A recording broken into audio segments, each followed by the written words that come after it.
So this is our final session of the day. Hopefully more people will be coming in as we finish off the introductions here. Tomorrow morning, we're going to start early with the updates from the senior SEC staff, which is always a highlight. Tomorrow, it's the Division of Corporation Finance, so be sure to come join us early tomorrow. Today's panel will be an interesting one, and I'm planning to learn a lot, because personally, I have not read through all of the pending rules yet that the SEC has been working on all this time. But this panel is going to attack the new Corp Fin Rules and help us make sense of all of them. And fortunately for us, the chair of this session is Dave Lynn, who is a partner at Morrison & Forrester. Dave is co-chair of the firm's corporate finance and corporate markets and capital markets practice, and he provides guidance to companies, underwriters, boards of directors, and other market participants on corporate finance and governance matters, as well as best practices in disclosures and compliance. He previously served as chief counsel of the Division of Corporation Finance at the SEC.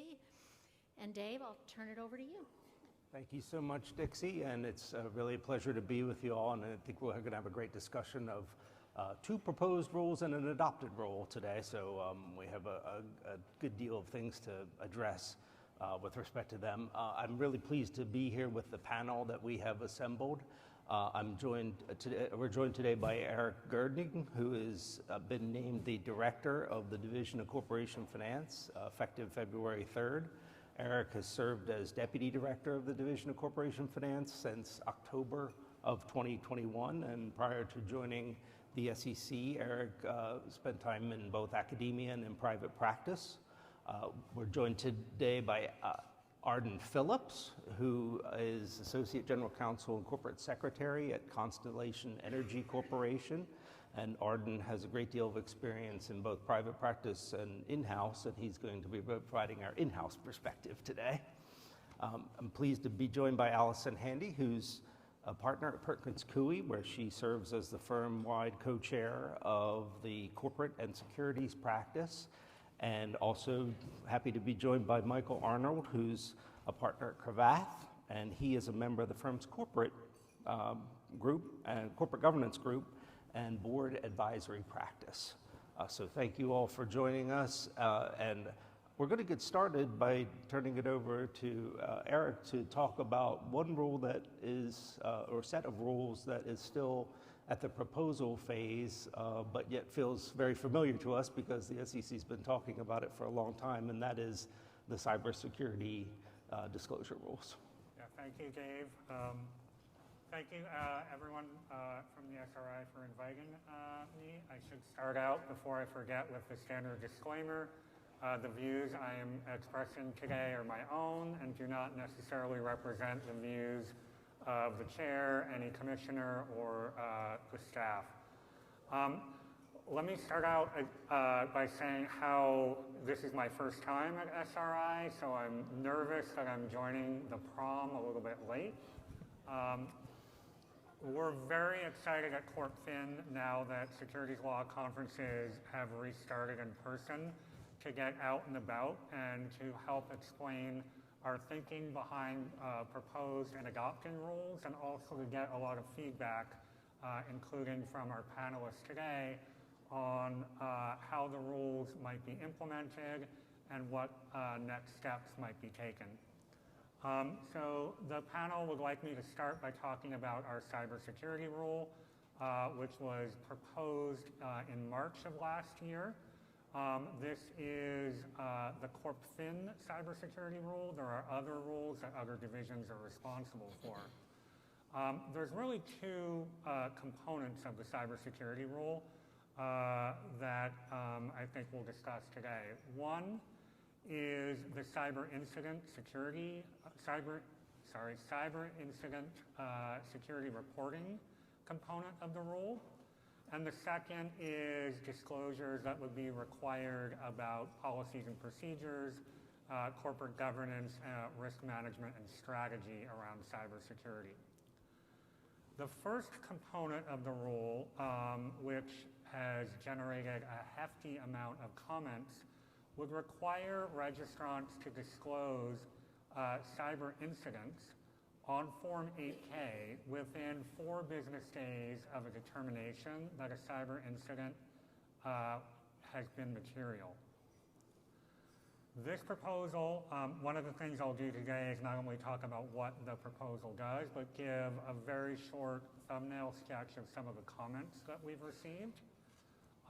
This is still at the proposal stage, so no rule has been recommended to the Commission yet or adopted. But some of the comments that we've received around this particular provision are support from investor groups and others about the basic idea of cyber incident security reporting to really cure what is seen as under-reporting by many registrants of incidents that might have a material impact on the registrant and might be material to the view of investors in deciding whether to invest or vote their shares.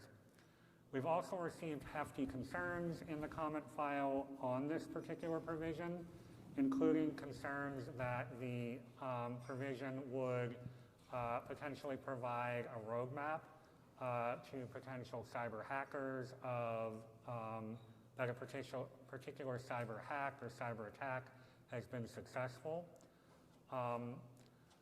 So one of the things I fully expect my panelists to explain is sort of where they're seeing the balance with respect to their clients, with respect to that particular provision.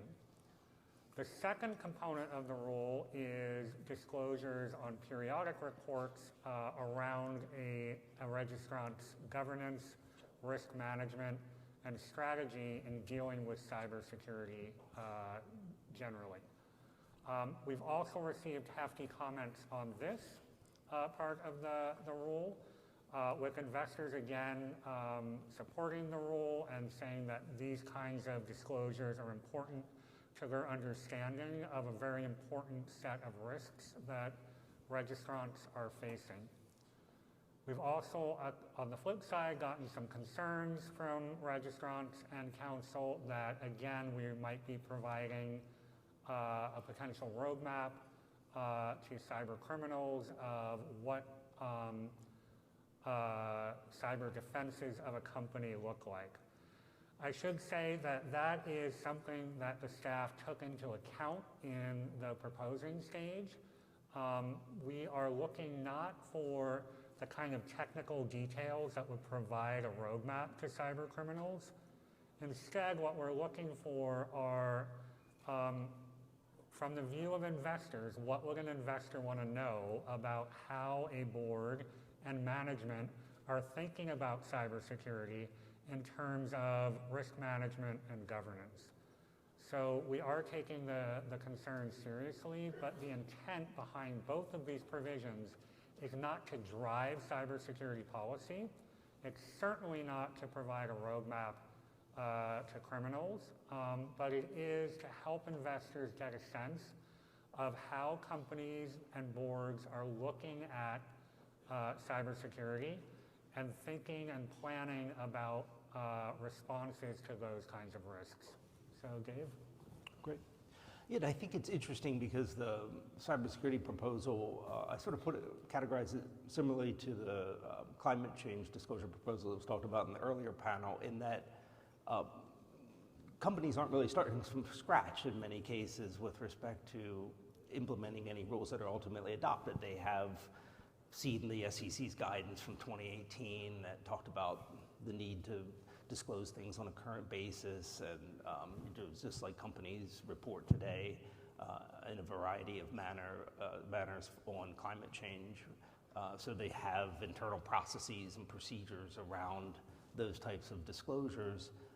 So I think one of the things that's interesting about this proposal is that you can really start thinking about what you would do when these rules are ultimately adopted, because you undoubtedly already have an incident response plan, and you already have escalation procedures and the types of framework for disclosure. So I guess maybe I'll start with Arden, looking at it from sort of the in-house perspective. Is it something you wait until the SEC acts, or are there things that you can look at today and think about in terms of responding to this type of disclosure obligation? Well, I would certainly recommend you not wait. And I also have a disclaimer of my own. I am here, I'm Corporate Secretary of Constellation, but I want to make clear that what I'm talking about is not necessarily what we are doing or plan to do. I'm just speaking from a general practitioner approach. So just know that. And as Eric was speaking, he referenced several times the governance and the board and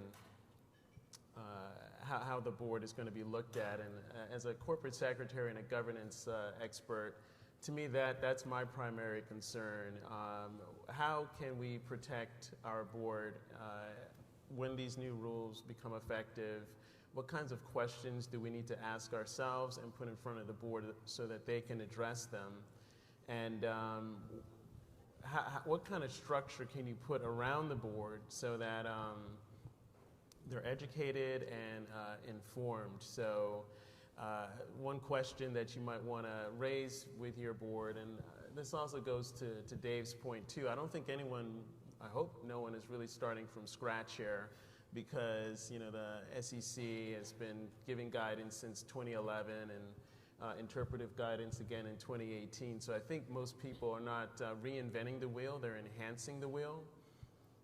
But what I would do or recommend is going to the board and starting from there and figuring out what type of education they need, because there is going to be disclosure regarding the expertise of board members, and deciding how that's going to play out in terms of, is it going to be third-party experts that are going to be briefing the board on a regular basis? Is it some type of board educational continuing program where the board has periodic outside consultants advising them on the pertinent issues related to cybersecurity? But one of my main philosophies and what I always try to focus on is that not only should you be taking these actions, but you should be very careful in terms of documenting these actions. And from that part, disclosing them as well. So you would do the documentation portion so that you can substantiate, yourself if there's any type of liability or suit that comes your way. And then also on the disclosure side, you want to make sure that that is very crystal clear in terms of the steps the board has made to educate themselves and to create this framework that supports the detection and the disclosure of these incidents. So I'll stop right there and give panelists an opportunity to chime in. Yeah, I think those are all great points. And one of the things I think that sometimes it's maybe important to change the perspective a little bit, in that what the SEC proposed was a number of disclosure items about the board's role and the governance process that was, that would be described ultimately, as well as the risk management process. But you might also kind of look at those as normative standards in a way, that maybe that's something that you need to aspire to so that your disclosure will be appropriate when the time comes that the rules are ultimately adopted. And even if they aren't adopted exactly as proposed, those are all good things, I think, generally, in terms of the types of things the board should be doing and management should be doing from a risk management perspective. So I think that's one thing at the proposal stage that makes a lot of sense, because it takes so long to make changes in the board in terms of committee responsibilities or roles of individuals, or standing up different risk management processes that you might want to ultimately disclose when the rules are finally adopted.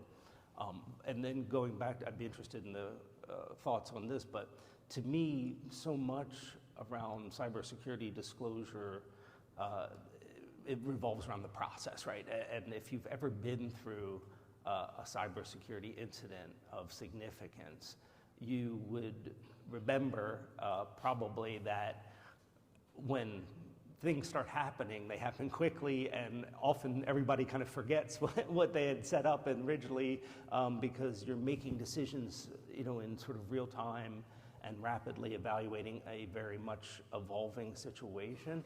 And so to me, the key thing that you can work on today before these rules are ultimately adopted, and it would stand you in good stead, in any event, is the framework under which you assess the materiality of a cybersecurity event, because that is a very specific analysis, and just having that list of factors, or how you weigh those factors and who's involved in the decision making, having that all up front just makes a huge difference when an actual event comes along. Because here, the SEC has, I think appropriately in the proposal, limited the disclosure to material cybersecurity events, and the disclosure trigger is based in the proposal on when materiality is ultimately determined. So that puts a lot of pressure on your materiality analysis, and that's why it's so important that you sort of make that the anchor, the cornerstone of your disclosure controls and procedures around cybersecurity. I completely agree with all that. I'll also flag that besides the materiality analysis of discrete events, keep in mind there are requirements to aggregate otherwise immaterial events and disclose those when they become material. I think that means establishing a kind of solid board cadence of, here are the kinds of small things that happen. And spoiler alert, small things happen constantly in the cybersecurity space. And I am not entirely clear when they trip over into being material and thus require disclosure, but you need to have some sort of framework to make sure that this determination is being made. I think practically speaking, responding to kind of both day-to-day and sort of significant events, your disclosure committee, if you have one, it's critical that you make sure your cyber person is looped into it. That they understand, they maybe will never understand entirely what Form 8K means, but they need to understand what this item on Form 8K means, and understand why they need to join these meetings, why, if something happens, they need to call the disclosure people, why in the rapid response plan there's a requirement not to just get the person who will call the FBI for you, but to get your disclosure lawyer, your outside disclosure counsel involved sooner rather than later. Those are the sorts of conversations that, as others have said, it's critical you have sooner rather than later, because getting that muscle memory, doing a tabletop exercise, something like that, will be absolutely critical. Anything there? Yeah, and I think one of the topics that often comes up and is definitely an important aspect is, to the point about the board's role in governance, is when do you tell the board? And that is something I point out because it's not really necessarily something that the rules are going to require, but it is something that may not be the exact same determination and line of escalation that you would have from a disclosure perspective. You may want the board to know about a larger range of things that it would potentially ultimately result in disclosure, but you want them to know earlier rather than later. At the same time, you don't want to inundate them with the sort of flood of cybersecurity events that are coming in. So I definitely think another piece of it to definitely to look at is really that sort of director board or board committee escalation process that gets the right information to them on a timely basis. And then I would say beyond the SEC rule proposal, don't forget other processes that you have to have in place that go back to the 2018 guidance, for instance, particularly things like having a process in your insider trading policy or otherwise to institute a special blackout period when you have a situation where potentially material cybersecurity incident comes along, because and having a process in place to figure out who should that apply to, and that might apply to people further down in the organization than you otherwise would in any typical special blackout period, given sort of the history we've seen where you had incidences of people that traded on material non-public information about the impact of a cybersecurity event. So that's something I think just, I note that because I don't think this rulemaking eclipses the field on everything you have to do around cybersecurity, you still have to keep in mind that guidance that's out there and the process and the practices we've seen emerge in the market since then. Another one that I would flag, to the same point, it's just a general best practice, not about the rules in particular. But really think critically about cybersecurity and your risk factors. If you don't have a cyber risk factor, make sure that that's a very conscious decision. I think most companies need to have some sort of cybersecurity risk factor, and keep in mind certain best practices around that. It's very important that a risk that has occurred, has materialized, is not being described as hypothetical.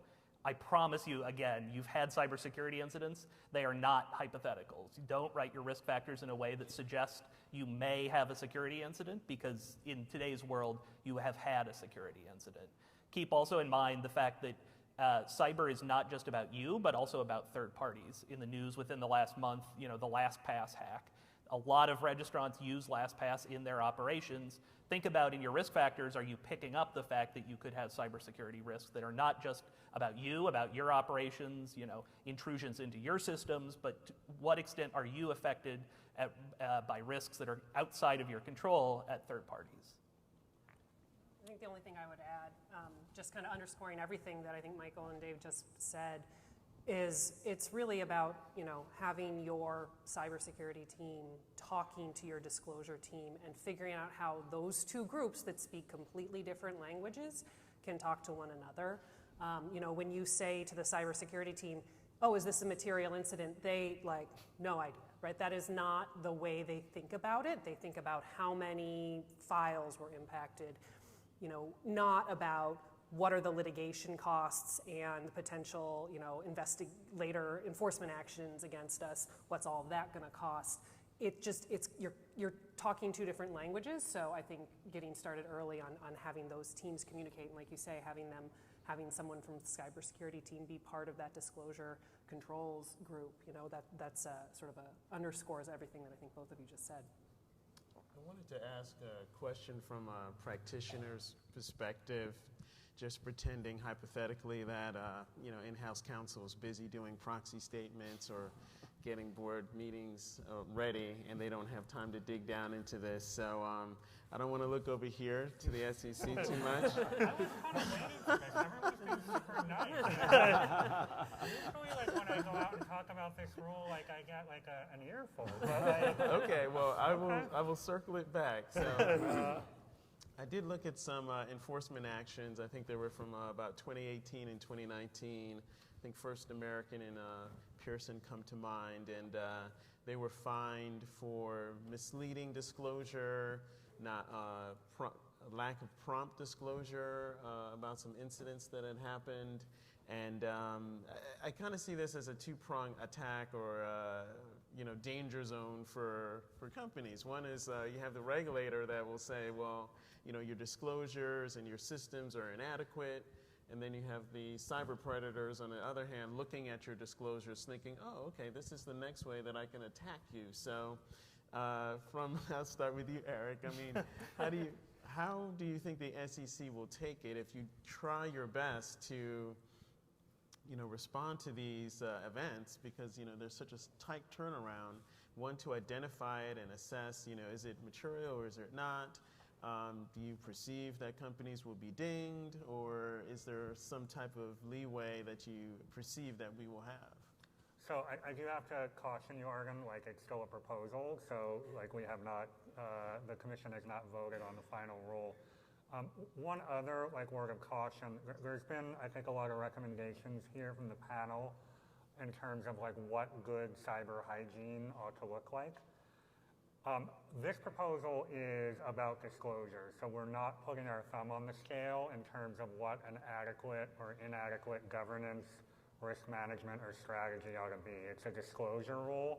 It's not a nudge to particular kinds of policies, governance, or risk management. And I would be agnostic and ask clients to go talk to counsel, not to us in terms of what good cyber hygiene would it be. So three esteemed outside counsel, Arden, that you could go talk to about that.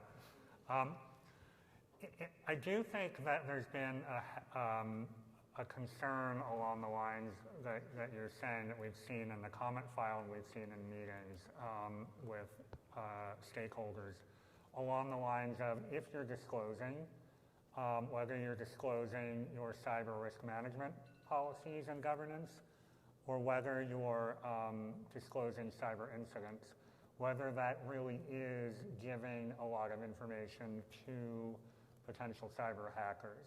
And that is a concern that we are taking very seriously. There's a number of different suggestions and alternatives that folks have made in the comments to us. I do think the alternative, just to put it out there, Arden, is a concern that if we just leave it to issuers to determine when something ought to be disclosed, and there's no guidelines, there's no guardrails, there's no rules around when a material incident should be disclosed, there is, I think, a real concern that there might be severe underreporting, and that's sort of what is animating the rule.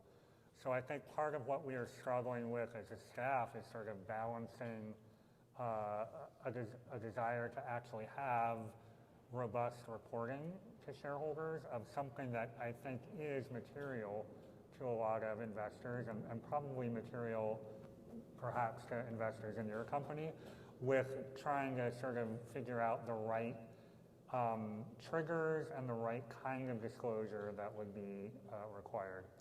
And unfortunately, I think Gurbir Grewal will be here shortly, so I'm not going to talk about particular enforcement matters. Otherwise, he will come and read me the riot act.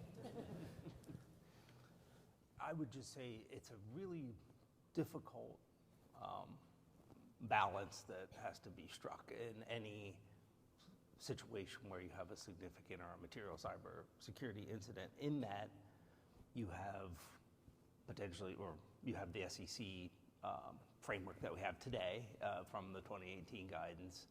You have the fact that you're dealing in many instances with law enforcement because the company is the victim here, right? And you're talking to the FBI or other government agencies.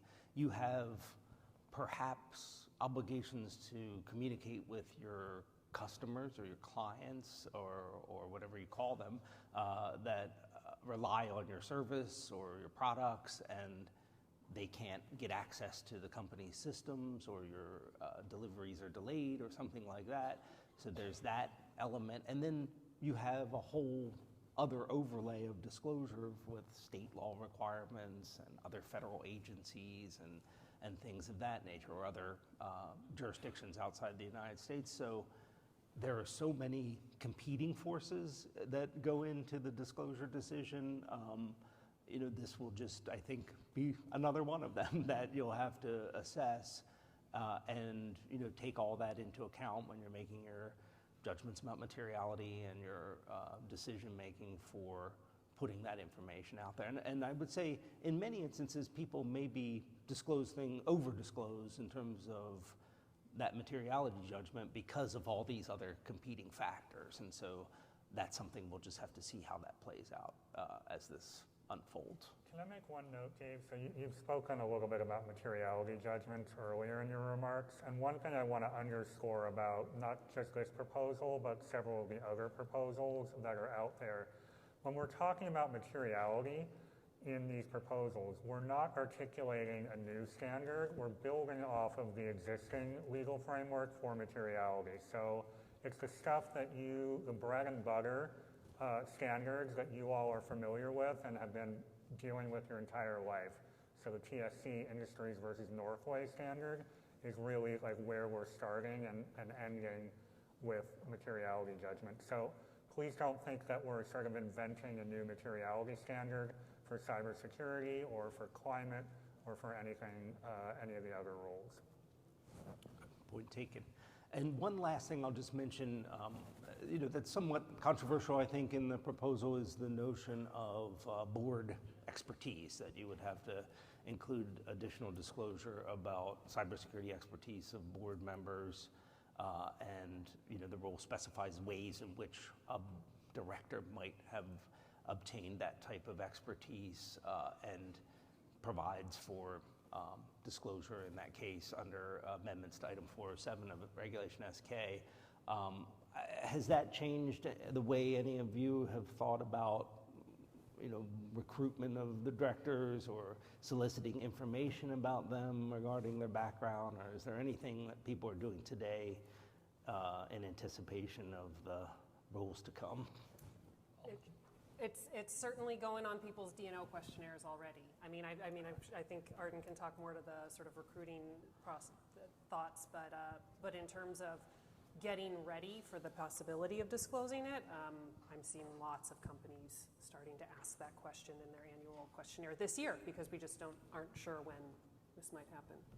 And I think, Arden, to your point earlier, thinking about recruitment versus training is a very important distinction. This came up on the GC panel earlier today as well. The number of otherwise qualified public company directors who have professional experience in cybersecurity is vanishingly small. And unless you're a blue chip company that people are very excited to be on your board, it's going to be challenging to recruit someone from the outside that you feel is a very qualified, well-rounded director, has the attributes that you think you would want them serving on your board, and also have them with kind of deep and meaningful experience in the cybersecurity realm. I think you kind of have to go with the horse that brought you in many cases and train your existing directors. So thinking about, outside consultant coming in, thinking about how you can kind of get them up to speed with the specific risks that implicate your company. So making sure that they have a good line of communication to the, security officers, that sort of thing. Have them do a training session with your outside counsel about the cyber rulemaking. Get them to understand what the disclosure requirements are. I think those are all the sorts of things that could feed into a meaningful disclosure. I take Eric's point that that the SEC's goal here is not to nudge behavior, but I think realistically, investors are going to read this disclosure, and you need to have something that you can tell your investors that looks palatable. So I think in practice, I think we all realize kind of the effect that the rules are going to have, whether the SEC intends them or not. And so you should be aware of sort of the need now to start thinking through training for your existing directors. Yeah. So, Dave, I'll just say one last thing. I think, in my opinion, it's best to have a board with diverse skills. I wouldn't really necessarily find someone who is, some companies have done it, former CISOs and put them on the board, but if that's all they're good at, I think that's a bad choice. So you want to find someone that somehow has that experience as well as can contribute in other ways to your board, being successful in exercising proper oversight. And the last thing I'll say is kind of obvious, but one size does not fit all for all of these programs. I think you really have to consider the size of your company, the resources that you have, the industry that you're in. Obviously, if you're Target, you have a lot more personal information out there for customers that you want to protect. But I'll tell you, in the past, I worked for a utility that was Washington Gas, and we had pipes under the White House and Congress all over the place. So we had state actors always trying to hack into our system to figure out how they can manipulate the pipes. So again, I don't know, Eric, how that works. I was not high enough to know, but I do remember someone from the Department of Justice coming by, FBI agent coming by to talk to us about, some reports that they had heard. So obviously we're not going to put that out there, that, we have a state actor trying to hack our system. So obviously you have to figure out the circumstances that fit your company and how you want to, go about disclosing that. So let me sort of add one thing, Arden, to what you said. One of the things that we've heard is that not all companies across industries face the same level of cybersecurity threats. And I guess one of the questions I have for the panel is, do you feel that's true? One of the other things that I've read and heard is that sometimes cyber criminals attack the companies that they think are most vulnerable, including the companies that they think might be complacent or under-resourced. So I'm wondering, Is that, like, what should the staff be thinking about there? Well, if you look at things like the Colonial Pipeline ransomware hack, there are ways that the real world can sort of connect with cyber. So in my view, I don't think there's any company that has no cyber risk. And as I say, I think every good 10K probably has a cyber risk factor in some way in there for that reason, because what the risk is to the particular company may be different.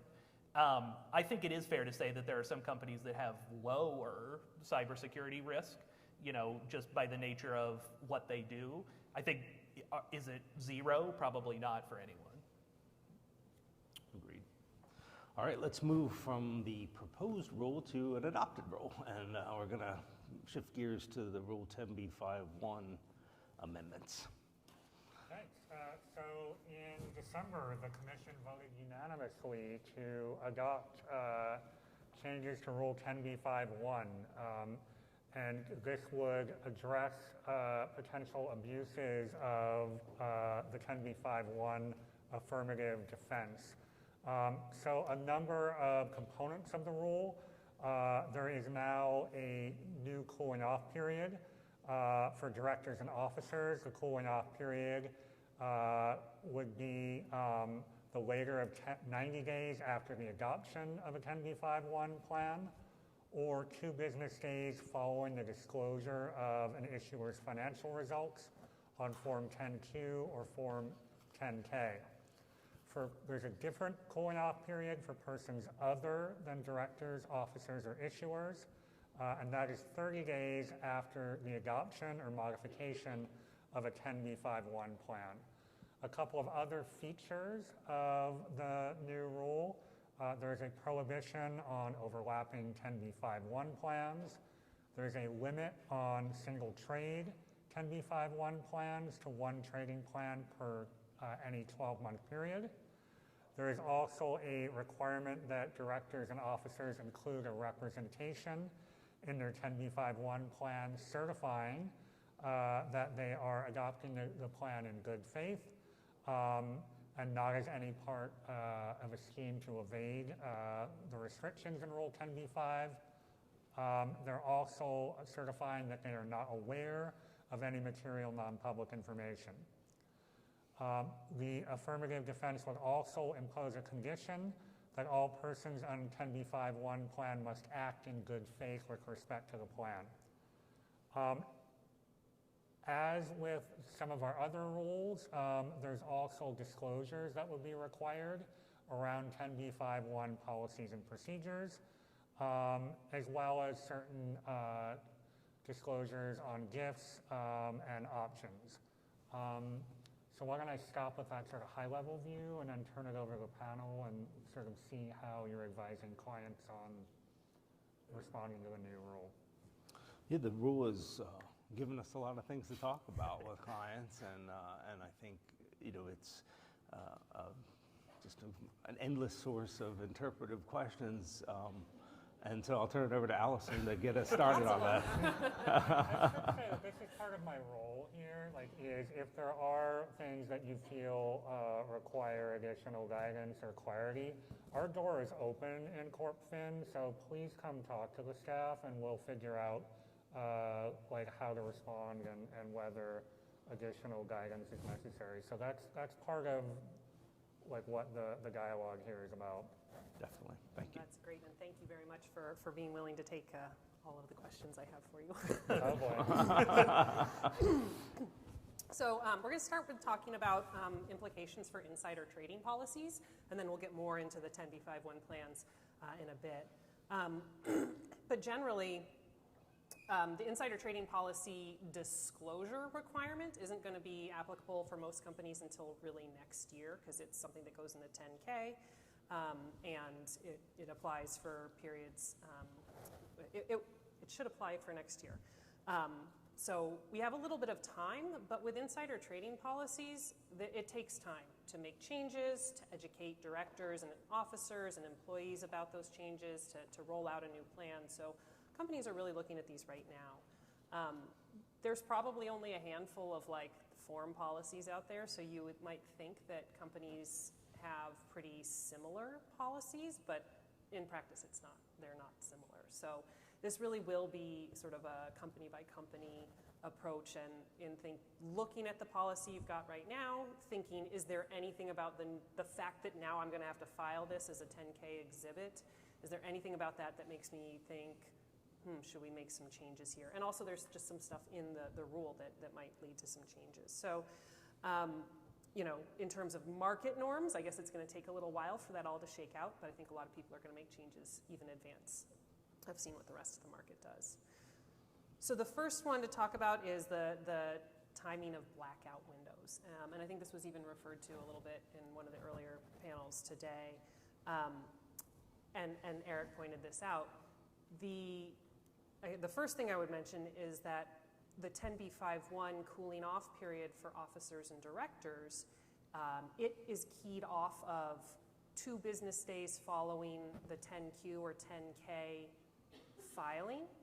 I would say, in my experience, a lot of companies have a blackout period that's keyed off of the earnings release instead. And so, there's a little bit of sort of view from the SEC, and Eric can tell me if I've got this wrong, but a little bit of the view from the SEC that it's, when information has gotten into the market is more related to the Q or the K as opposed to the earnings release, which really is a different approach. So companies might start thinking about that. I don't know, Eric, if you want to weigh in on that one at all.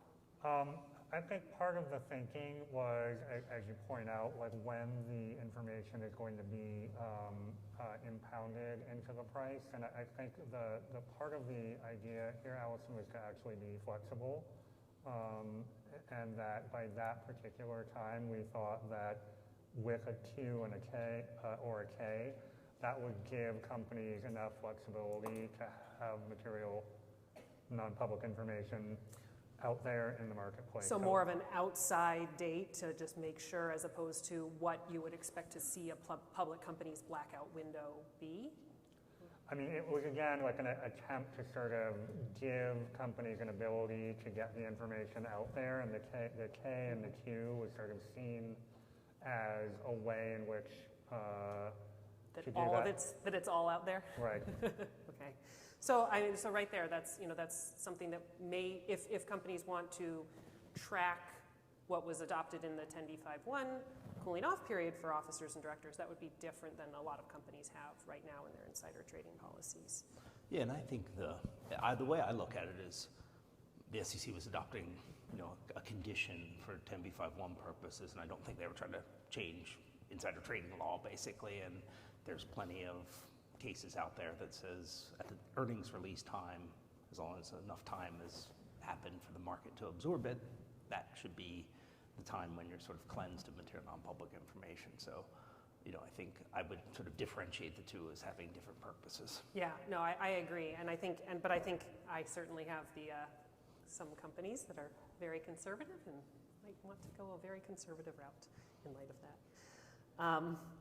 Can I just jump in and say I've seen companies that are not conservative and they want to jump in and out of these plans, and I'm kind of glad that I have a little bit of backing now to say, look, you're going to get yourself in trouble if you keep entering a plan, canceling a plan, and every 6 months. That's really, I didn't believe that was the intent of it. So to some degree, this provides some protection and backing to inside governance people who are trying to keep their senior officers out of trouble.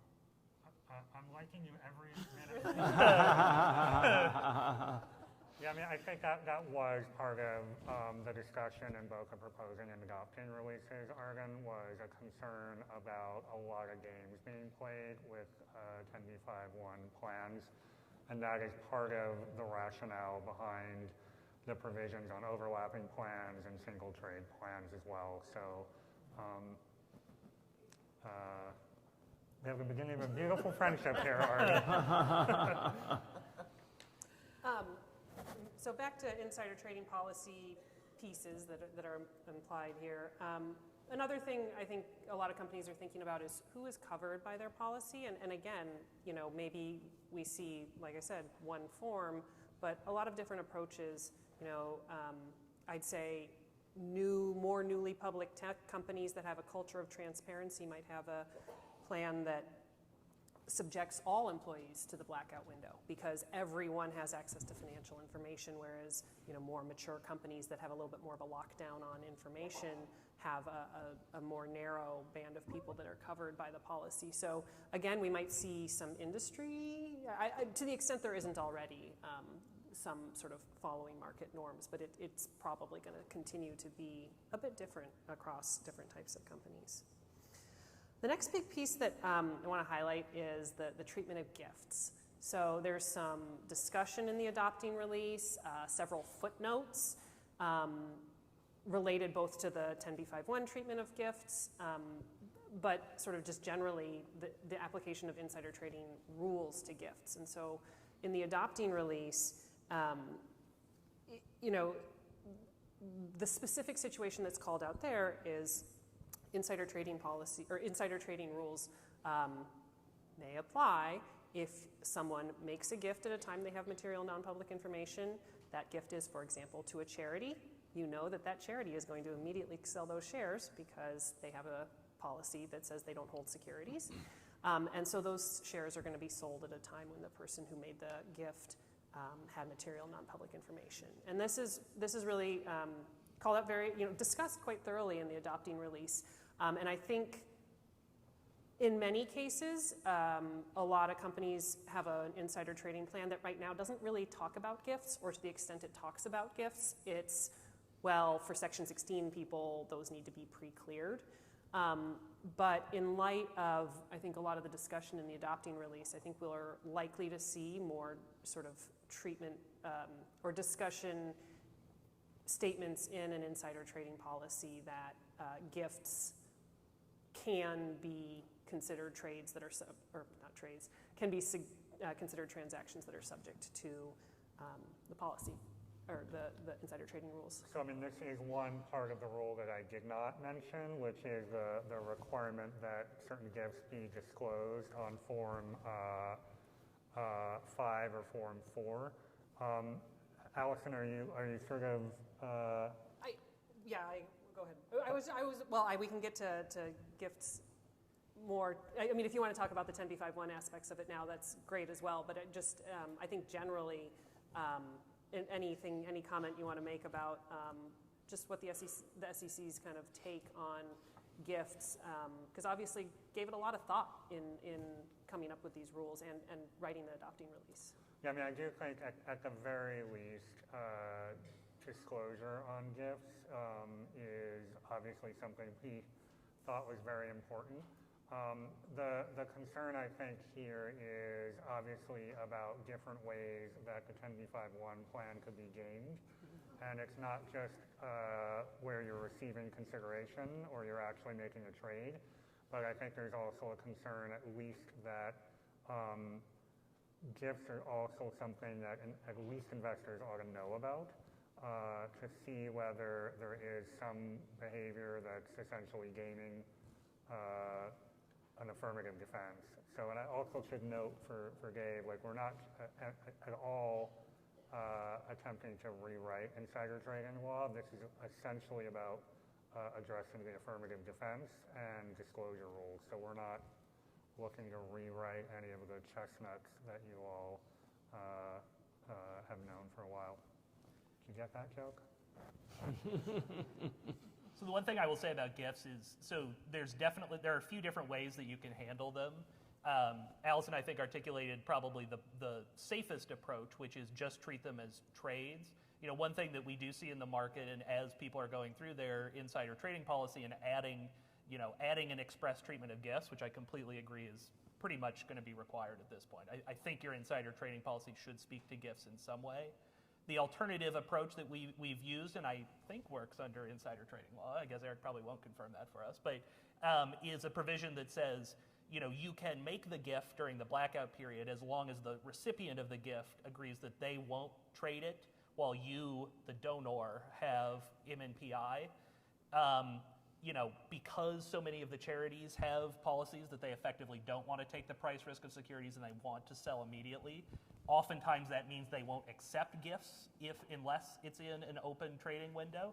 But just throwing that out there is another way that's maybe slightly less, draconian to cover gifts, besides, only being able to do it in an open window.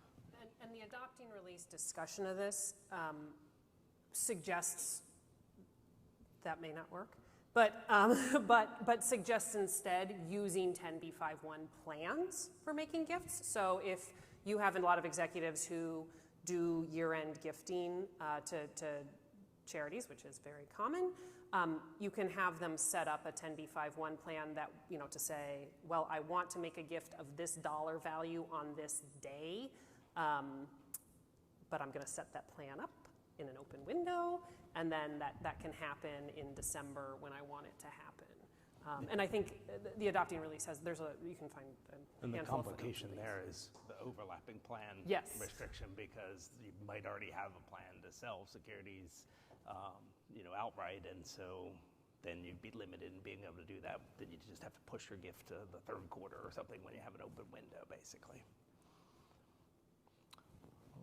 Anything else on the insider trading stuff we want to talk about? I think the only other thing that on the insider trading policy that I want to make sure we hit is to call out, because I don't know that everyone has caught this, that part of the disclosure requirement about your insider trading policies is that you have to disclose whether the registrant has adopted insider trading policies and procedures governing purchases, sales, blah, blah, blah, by the registrant itself. So in my experience, most insider trading policies talk to you, the employee and executive and director, and they don't really talk about the company. But there's this new disclosure requirement to say, what are your insider trading policies with respect to the company's trades? So I think, there's different things you can say. We don't have one because we have securities lawyers and they handle this instead of having a policy. The policy is about educating our executives, directors, and employees about insider trading rules. We have lawyers who are educated on these things already. We don't need to have a separate standalone policy. Or you can have a general statement that it applies to the company as well. Maybe you put that in your code of ethics. And I don't know, Michael, if you had some other suggestions on how people might do it, but just know that is going to be one piece of the disclosure. Yeah, so what we've been recommending to our clients in marking up insider trading policies is a pretty simple statement that just says, we will not transact in our own securities except in compliance with the securities laws. That gives you something you can disclose in response to the disclosure requirement, but it also doesn't necessarily tie your hands that you won't do a transaction while in possession of MNPI, because you can actually do that. You can get a big boy letter from, a sophisticated investor and do a private placement and not tell them about MNPI, and that is well understood as not violating the securities laws. So I think that is the way we've at least been recommending at the highest level, marking up policies. As long as we're in the, request the SEC for guidance, I think there are some lingering questions out there about some aspects of the timing of the 10b5-1 rules.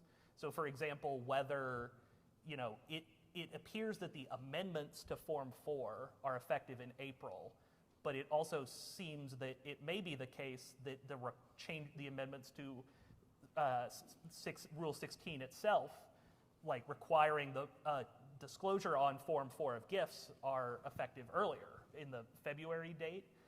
There are some people who have called the staff about this, and I think it would be great if there was kind of guidance or a CDI or something that could help clarify when exactly is the gift reporting required, whether it's when the Section 16 amendment is effective in April or whether it's when the rules are effective in February. There's also a bit of a quirk that I almost don't want to say because maybe you'll fix it in a way that we don't like, but Don't say it then. yeah, He's going to say it. He's going to say it. Yeah, I'm pretty sure you'd have to reopen the rules, so I think it's okay for me to say this, but the requirement we're talking about the trades applying to issuers, that actually doesn't apply to FPIs. For whatever reason, those words are not in the 20F item that's equivalent to the 10K item. So if any of you are in-house counsel of an FPI, you may get a little bit of a break and don't have to make the amendment to your insider trading policy we were just describing to cover the issuers. Yeah, two things just to wrap this one up so we can get to yet another proposed rule is we mentioned on the slide the option award timing disclosure, which is kind of a sleeper in the release in that it doesn't really relate to a lot of the other things in the release. It's sort of its own issue, and it's really a continuation of a trend in recent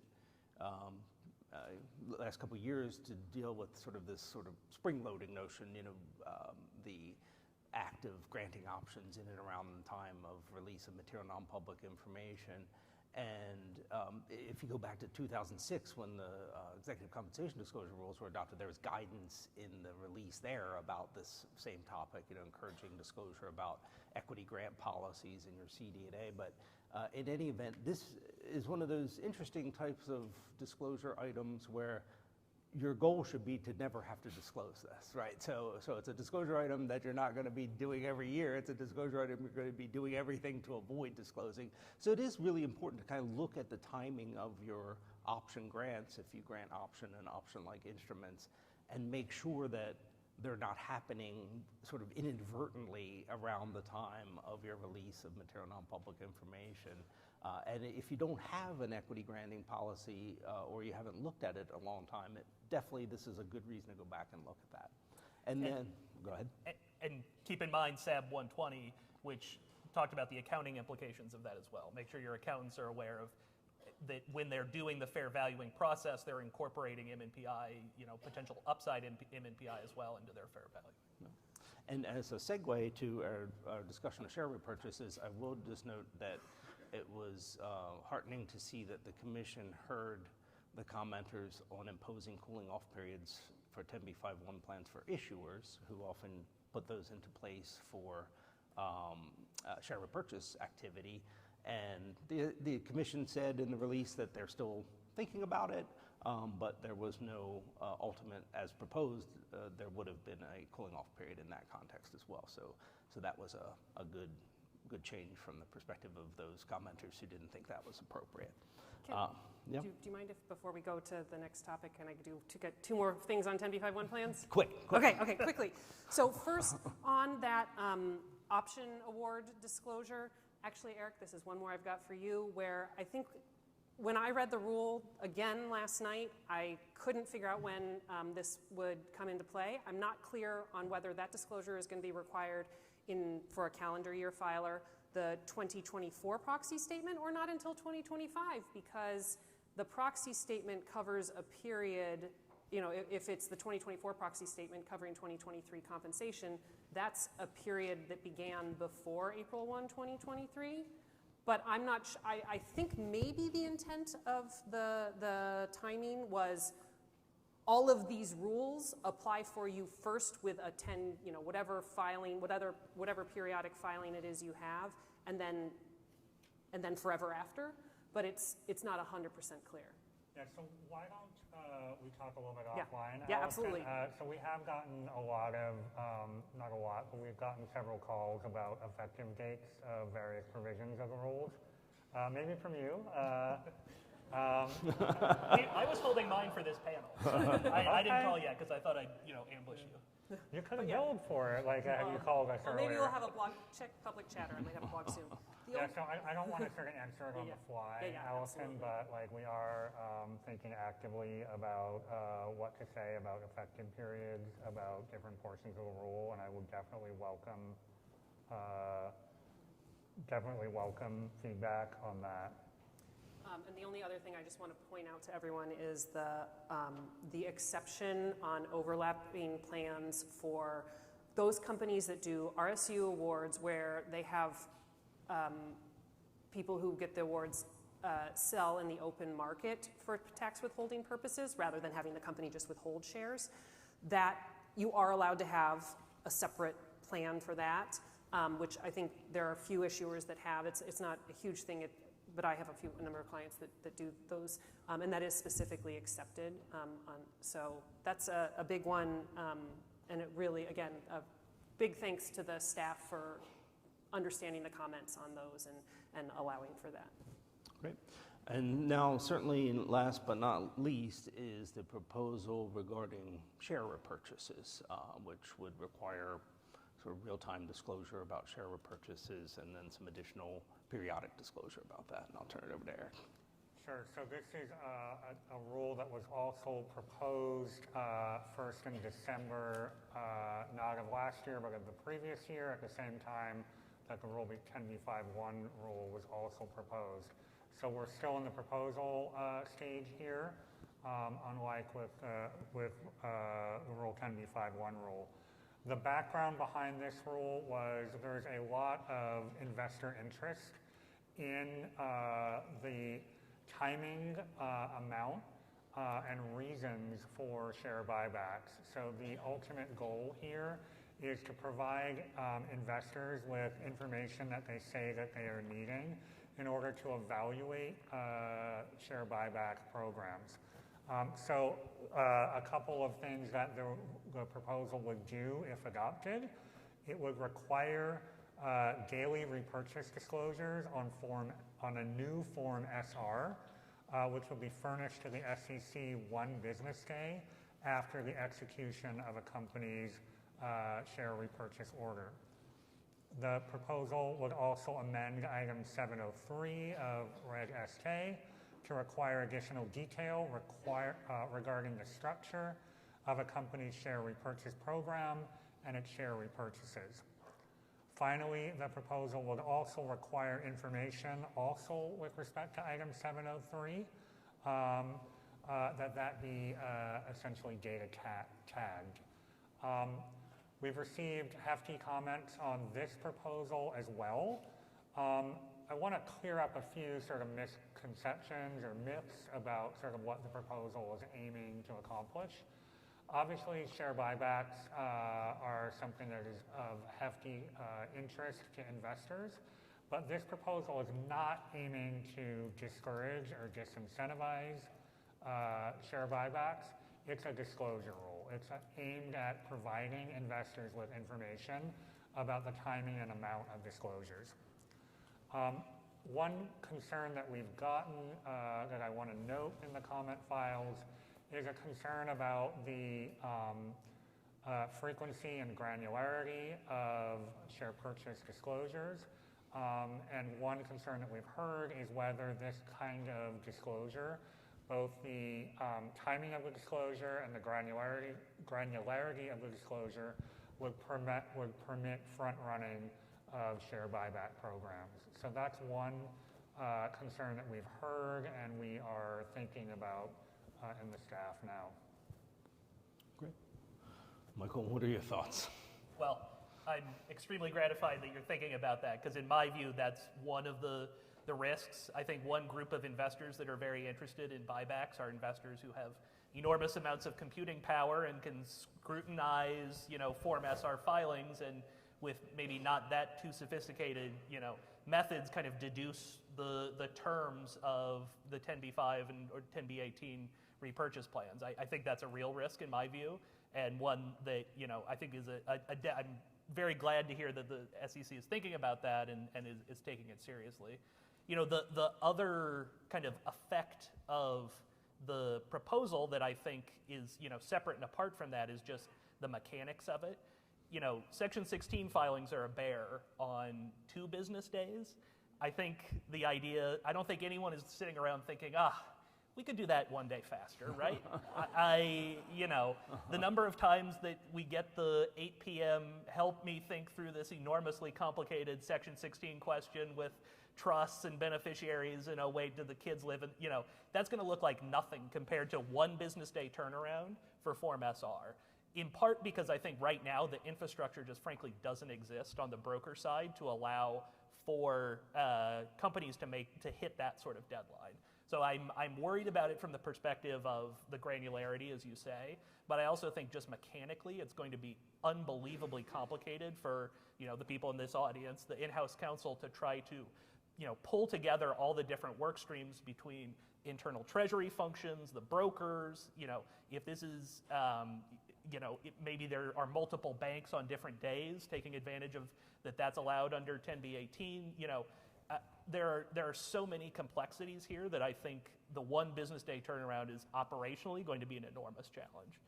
Yeah, I think it raises the question: who owns this thing? Like, is it Treasury? Are they the ones who are going to have it? Are the Not outside counsel, fortunately. Are the brokers going to do it?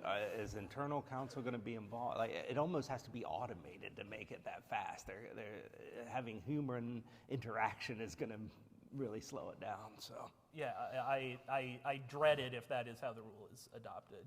I think the disclosure about rationale and intent behind share buyback programs, I think that's well understood. I understand why investors may be interested in that.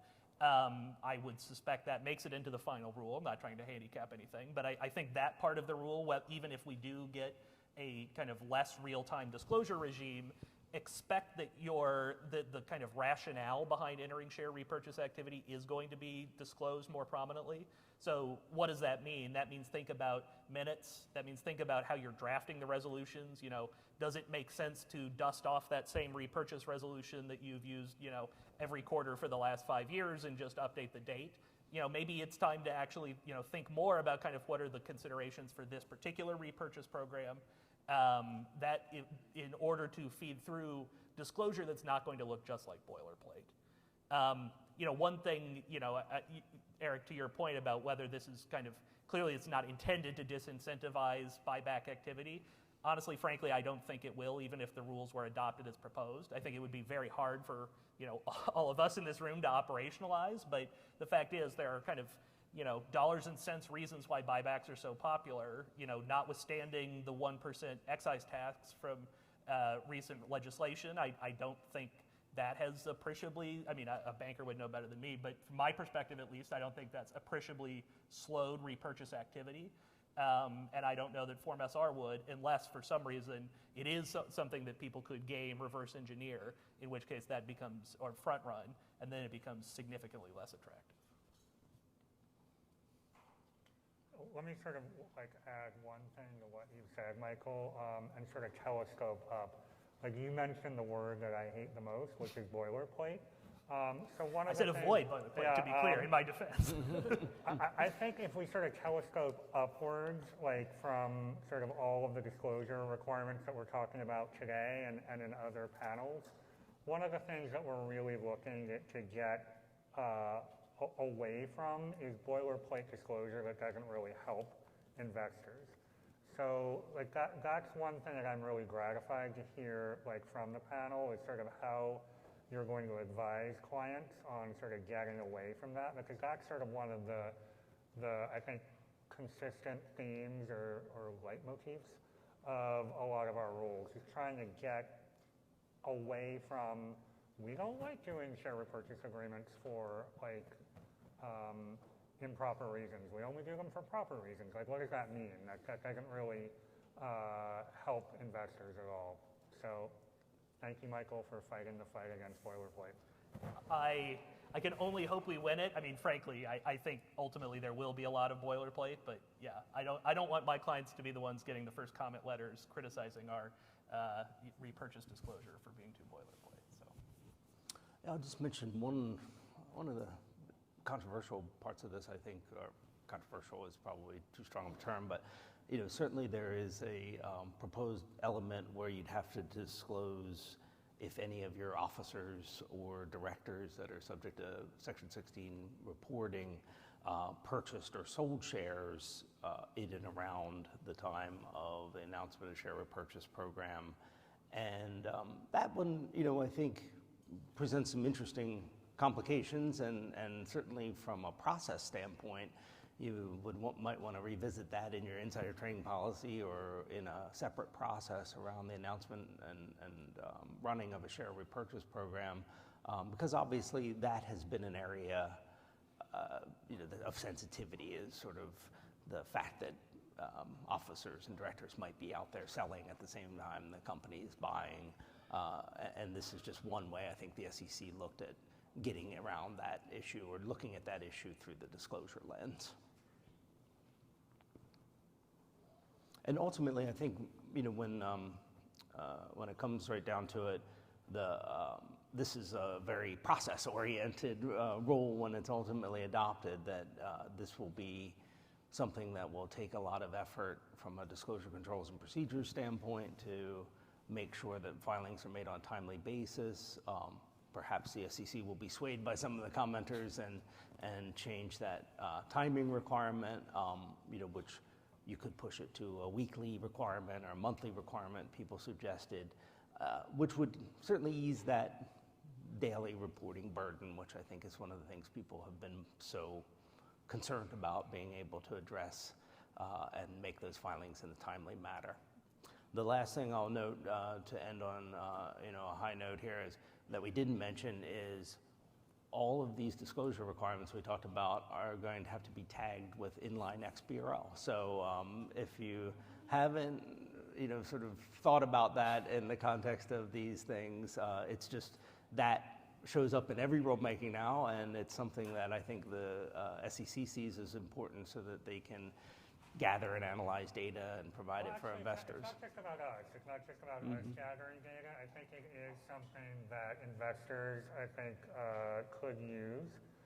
It is also something that was part of that we're looking at in terms of the omnibus budget bill that was passed about a month ago. So there are some provisions there that we're thinking about. So it's not just for our own internal use.